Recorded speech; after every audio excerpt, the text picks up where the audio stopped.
Hi everybody, welcome back to my channel. Today we're making crab rangoons with sweet and sour sauce. For this dish we need 1 8-ounce package of room temperature cream cheese, just adding that to a bowl with 1 teaspoon of sugar and 3 teaspoons of soy sauce. Next we need to smash and mince up 2 cloves of garlic, and we want to mince this pretty finely. We don't want big chunks of garlic in our rangoon. We're also going to chop up 4 scallions. This is going to add a ton of flavor. We can add that to our bowl. Next up, we need to chop up 1.5 cups of imitation crab meat. Now you can use regular real crab meat. I have before, and I just don't think it tastes as good. So just giving this a nice rough chop and adding this to the bowl. Then we're going to mix this thoroughly to make sure all those ingredients are incorporated and stick this in the fridge for an hour so it can set up. While that's setting up, we can work on the sweet and sour sauce. Over on the stove over medium heat, we're going to add in 6 ounces of pineapple juice to a small pot, 1/4 cup of rice wine vinegar, 1/4 cup of ketchup, 3 tablespoons of soy sauce, and 1/2 cup of brown sugar. Now I bet you didn't know that's what went into sweet and sour sauce. This isn't going to be as bright red because we're not adding any dye. We're going to bring this up to a simmer and make sure everything is dissolved before adding in a slurry of 2 tablespoons of cornstarch mixed in with 2 tablespoons of water. We just want to cook this until it thickens enough to coat the back of the spoon. Once that's thick, we can set that aside until we're ready to use it.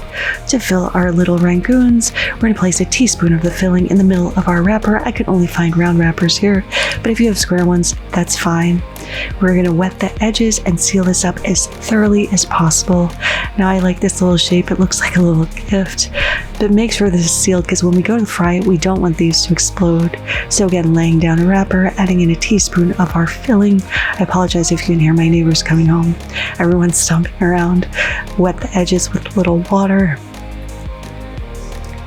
And then fold this up and bring all those edges together into a nice little star diamond shape. And I'm just setting these aside on a parchment lined baking sheet. Now over on the stove, you should be heating up some vegetable oil to 350 degrees. And once it reaches that temperature, we're going to fry this in batches. We don't want to overcrowd the oil because we don't want the temperature to drop that drastically. And this took about 5 minutes. We're just frying these until they're golden brown, pulling them out and letting them drain on a cooling rack.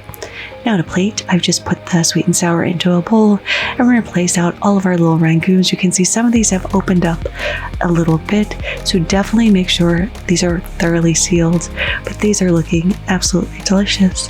Now let's go ahead and give this a taste. I can tell these wrappers are crispy and chewy, and I'm very excited giving this a little tip. The rangoon filling itself is creamy. You get the crab, the garlic, and the scallion. The sweet and sour sauce is sweet and sour and absolutely delicious. But there it is. Crab rangoons with homemade sweet and sour sauce. I hope you all try to make these in your home. Thank you so much for spending some time with me today. I really do appreciate it. If you like this video, give it a like.